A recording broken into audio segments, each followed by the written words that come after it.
Hello students, chemistry की class में आपको वेलकम कहता हूँ। आज हमारा 9th क्लास का सेकंड लेक्चर है जिसमें हम मेजर जो डिस्कस करेंगे बेसिक डेफिनेशंस को। तो बेसिकली इसमें डेफिनेशन में क्या क्या चीज़ें हैं। सबसे पहले है मैटर। मैटर क्या है? हर वो चीज़ जिसका कुछ वजन हो और वो जगह घेरे, हम उसको कहते हैं मैटर। यानी everything which have space and occupies some space and have mass, उसको क्या कहेंगे? मैटर कहेंगे। मैटर जो है वो इर्द गिर्द नजर आने वाली हर चीज़ ही मैटर है। Everything is matter. अब मैटर जो इसको हम कैटेगराइज कर लेते हैं, ठीक है। ये मैटर सॉलिड में भी हो सकता है, ये लिक्विड में भी हो सकता है, ये गैस में भी। तो इनको हम मैटर की फिजिकल स्टेट भी कह सकते हैं।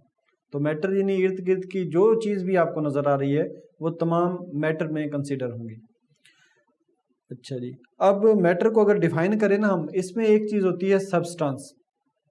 सब्सटेंस क्या होती है? अगर कोई भी मैटर प्योर फॉर्म में हो तो हम उसे सब्सटेंस कहते हैं। अगर वो इम्प्योर हो तो फिर हम उसे कहते हैं कि वो एक मिक्सचर है। ये बेसिकली दोनों का डिफरेंस भी है।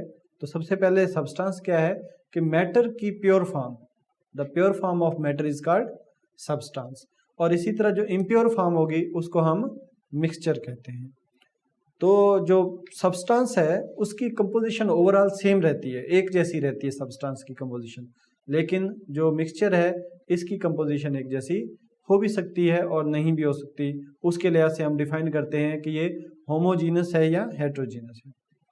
तो जब हम किसी कंपाउंड को स्टडी करते हैं तो बेसिकली हम उसकी दो किस्म की प्रॉपर्टीज पढ़ रहे होते हैं। एक होती है फिजिकल प्रॉपर्टीज और एक होती है केमिकल प्रॉपर्टीज।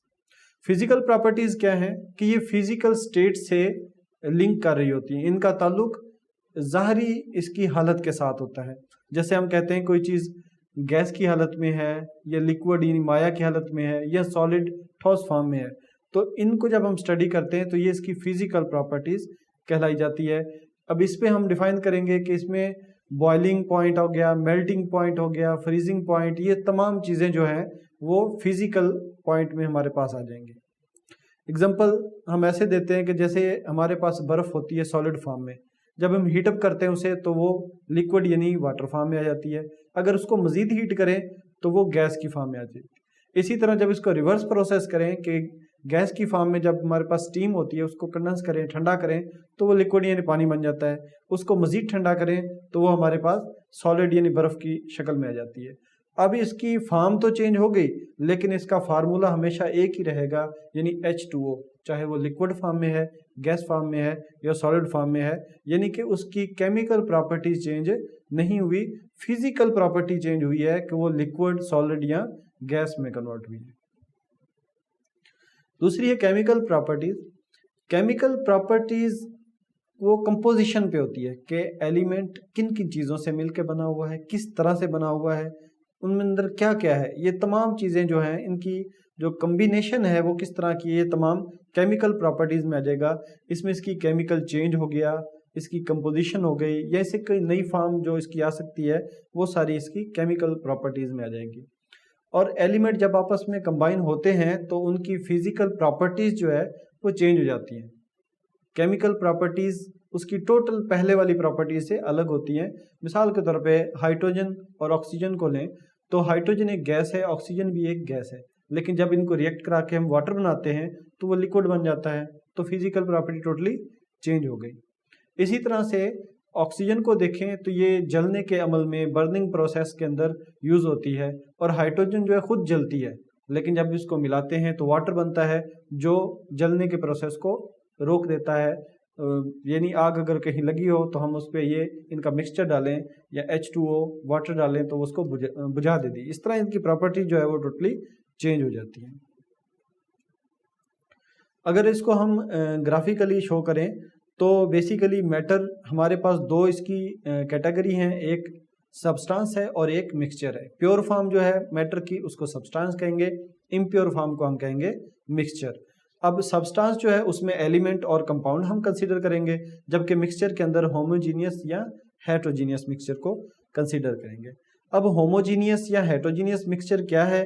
तो अगर ओवरऑल कंपोजिशन मिक्सचर की एक जैसी हो तो हम कहेंगे वो होमोजीनियस है।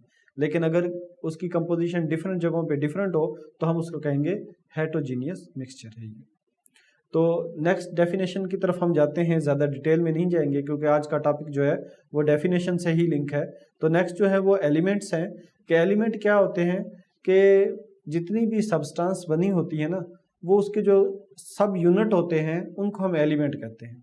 यानी कि it is the substance made of same type of atom, same type of their masses and same type of their atomic numbers. यानी एक जैसे एटम होंगे, एक जैसे एलिमेंट होंगे, एक जैसे आइंस होंगे, तो हम कहेंगे कि वो एक एलिमेंट है, एक प्रॉपर है। इसको आम तरीके से हम ब्रेक डाउन भी नहीं कर सकते। तो शुरू में तो बहुत कम क्वांटिटी इनकी डिस्कवर हुई थी, लेकिन अब तक 118 एलिमेंट डिस्कवर हो चुके हैं, जिनमें से 92 नेचुरल अकरिंग है, यानी कुदरती तौर पे ज़मीन की क्रस्ट में पाए जाते हैं, और इसके अलावा बाकी जो है वो लेबॉर्ट्री के अंदर साइंसदानों ने डिफरेंट तरीके से प्रिपेयर किए हैं। अब ये एलिमेंट कहाँ होते हैं, किस फॉर्म में होते हैं? तो एलिमेंट जो है ना वो नेचर में दोनों फॉर्म में होते हैं, या फ्री स्टेट में भी हमें मिल जाते हैं या कंबाइन फॉर्म में भी मिल जाते हैं। फ्री स्टेट में जैसे हम कहते हैं कि हाइड्रोजन है, ऑक्सीजन है, ये अलग अलग हमें मिल जाती है। और कंबाइन फॉर्म में जैसे हम आयरन ऑक्साइड कह दें तो ऑक्सीजन आयरन के साथ मिली हुई है, तो ये दोनों फॉर्म में हमें मिल जाती है। तो अर्थ क्रस्ट के अंदर, समंदरों में, एटमॉस्फेयर में इनकी कुछ ना कुछ कंपोजिशन मौजूद होती है। हल्का सा इसका हम बताएंगे। अर्थ के अंदर जैसे ऑक्सीजन 47% है, सिलिकॉन 28% है और एल्यूमिनियम 7.8% है। इसी तरह ओशियन में अगर देखें तो ऑक्सीजन 86% है, जबकि हाइड्रोजन 11% है और क्लोरीन जो है 1.8% है। अगर हम एटमॉस्फेयर में देखें तो नाइट्रोजन 78% है और ऑक्सीजन 21% है और आर्गन 0.9% है। ये हल्का सा तारुफ था कि किस तरह से किस चीज़ में कितने एलिमेंट पाए जाते हैं। अब एलिमेंट को जो आमतौर पे हम रिप्रेजेंट कहते हैं वो किस तरीके से करते हैं? एलिमेंट आमतौर पे रिप्रेजेंट होते हैं सिंबल के ज़रिए। अब सिंबल क्या है कि किसी भी एलिमेंट को एक अलामत के तौर पे एक अकेले लफ्ज़ के साथ शो करने को हम सिंबॉलिक मेथड कहते हैं। जिस तरह हम सल्फ़र है, इसको सिर्फ एस से शो करेंगे, इसी तरह आपके पास फास्फोरस है, उसको पी से शो करेंगे। तो डिफरेंट तरीके से एक सिंबल की फॉर्म में लिखने को हम कहते हैं कि सिंबॉलिक मेथड। तो एलिमेंट को हमेशा सिंबल की फॉर्म में ही रिप्रेजेंट किया जा सकता है। इसके भी दो मेथड हैं कि अगर उसको या तो हम एक कैपिटल लेटर से शो करेंगे, जैसे हमारे पास एग्जांपल दी हमने कि सल्फ़र, लेकिन अगर वो दो लेटर रिपीट हो रहे हैं कि पहले भी कोई एलिमेंट हमने नाम दिया है उसी लेटर के साथ, अब नया कोई एलिमेंट है वो सेम लेटर बन रहा है, तो हम नेक्स्ट वाले के फर्स्ट और सेकंड दोनों को हम यूज़ करेंगे साथ लेटर्स। जैसे फर्स्ट कैपिटल होगा और सेकंड जो है स्मॉल होगा। जैसे क्लोरीन है तो हम इसको सी और एल से लिखेंगे, सी कैपिटल होगा और एल जो है वो स्मॉल होगा। तो इस तरह से हम एलिमेंट को भी सिंबल से लिख सकते हैं, कंपाउंड्स को भी लिख सकते हैं, मॉलिक्यूल को भी लिख सकते हैं। अब ये है कि ये मॉलिक्यूल एलिमेंट किस तरह से कंबाइन होते हैं, तो इनकी क्या चीज़ है जो इनको आपस में जोड़े रखती है। तो एक एलिमेंट जब दूसरे एलिमेंट से मिलता है ना, तो उनकी एक कैपेसिटी होती है जिसको हम वैलेंसी का नाम देते हैं। यानी एक एलिमेंट की किसी दूसरे एलिमेंट से जो मिलने की कैपेसिटी होती है उसको हम कंबाइनिंग कैपेसिटी कहते हैं, और वो होती है वैलेंसी। अब वैलेंसी ये बताती है कि एक एलिमेंट फर्दर कितने एलिमेंट से मिल सकता है। एग्जाम्पल में जैसे हमारे पास HCl है, एक H और एक Cl आपस में जुड़ा है, इसका मतलब H यानी हाइड्रोजन की भी एक वैलेंसी है और Cl यानी क्लोरीन की भी एक वैलेंसी है। इसी तरह अगर वाटर की एग्जांपल हम लें तो हाइड्रोजन और ऑक्सीजन, इसमें देखें फार्मूले के अंदर H2O यानी कि दो हाइड्रोजन है और एक ऑक्सीजन है। इसका मतलब ये हुआ कि हमने देखा कि हाइड्रोजन तो एक से सिर्फ मिल सकता है, उसकी वैलेंसी 1 है, लेकिन ऑक्सीजन जो है ये दो हाइड्रोजन से जुड़ा हुआ है। इट मीन्स के ऑक्सीजन की वैलेंसी 2 है और हाइड्रोजन की 1 है। सेम हम अमोनिया के एग्जांपल लें तो नाइट्रोजन जो है वो 3 हाइड्रोजन से जुड़ा हुआ है NH3 के अंदर। तो इसका मतलब है हाइड्रोजन तो सिर्फ एक से जुड़ सकता है एक वक्त में, उसकी वैलेंसी तो 1 है, लेकिन जो नाइट्रोजन है वो एक वक्त में 3 हाइड्रोजन से जुड़ा हुआ है। इसका मतलब ये है कि नाइट्रोजन की वैलेंसी 3 है। इसी तरह अगर हम मीथेन गैस की एग्जांपल लें CH4, तो हाइड्रोजन और कार्बन से मिलकर बना हुआ है। जो कार्बन है फर्दर उसको देखें तो वो 4 हाइड्रोजन से बना है, और जबकि हाइड्रोजन एक बॉन्ड के साथ कार्बन से मिला हुआ है। तो ऑलरेडी हमने डिस्कस किया कि हाइड्रोजन की वैलेंसी 1 होती है, लेकिन कार्बन क्योंकि 4 हाइड्रोजन से मिला है तो लिहाजा कार्बन की वैलेंसी 4 है। इस तरह से हम वैलेंसी डिफाइन करते हैं कि एक एलिमेंट कितने एलिमेंट से फर्दर जुड़ा हुआ है, तो वो उसकी वैलेंसी कहलाती है। वैलेंसी के ऊपर मजीद डिटेल टॉपिक हम अलग से डिस्कस करेंगे, जिसमें वैलेंसी किस तरह से डिफाइन की जाती है, कैसे फाइंड आउट होती है, कैसे एक्सप्रेस की जाता है, वो बाद में डिस्कस करेंगे। अब वैलेंसी के लिहाज से हम कहते हैं कि कुछ कंपाउंड्स ऐसे होते हैं कि उनकी वैलेंसी पॉजिटिव होती है, कुछ की नेगेटिव होती है, तो वो गेन और लॉस के ज़रिए भी हम डिफाइन कर सकते हैं कि अगर कोई एलिमेंट इलेक्ट्रॉन गेन करता है या लूज करता है तो उसके ऊपर पॉजिटिव या नेगेटिव चार्ज आ जाता है, तो उसको भी हम बाज़ औक़ात वैलेंसी का नाम दे देते हैं। आम तौर पे अगर किसी भी एलिमेंट के वैलेंस शेल के अंदर 4 इलेक्ट्रॉन हो या उससे कम हो, तो वो आम तौर पे क्या करता है कि इलेक्ट्रॉन जो है वो लूज करता है, यानी उसके ऊपर हमेशा पॉजिटिव चार्ज आ जाता है, उसकी वैलेंसी हमेशा पॉजिटिव में शो की जाती है।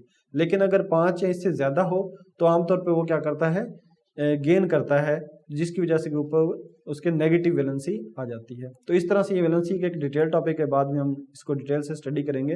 यहाँ पे बताने का मकसद ये था कि थोड़ा सा वैलेंसी का नो हो, क्योंकि हम डेफिनेशन के पॉइंट ऑफ व्यू से कर रहे हैं, तो सिर्फ इसके बारे में यही बताएंगे। फिर वैलेंसी आपने देखा होगा कि बाज़ औक़ात ना कोई, जैसे एग्जांपल हम आयरन की एग्जांपल दें तो कहीं फेरक लिखा होता है और कहीं फेरस लिखा होता है। तो आमतौर पे एक एलिमेंट एक से ज़्यादा वैलेंसियाँ भी शो कर सकता है, या वैलेंसी उसकी कम होगी या दूसरी ज़्यादा होगी। जैसे आयरन की इसकी +2 भी होती है और +3 भी होती है। अगर +2 वैलेंसी है तो हम उसको कहेंगे OUS उसके साथ लगाएंगे, यानी फेरक से फेरस बना देंगे। इसी तरह अगर उसकी वैलेंसी जो है वो 3 है तो फिर हम उसको फेरिक कहेंगे, यानी उसमें IC का वर्ड यूज़ करेंगे। इस लिहाज से हम वैलेंसी को जनरली शो कर सकते हैं।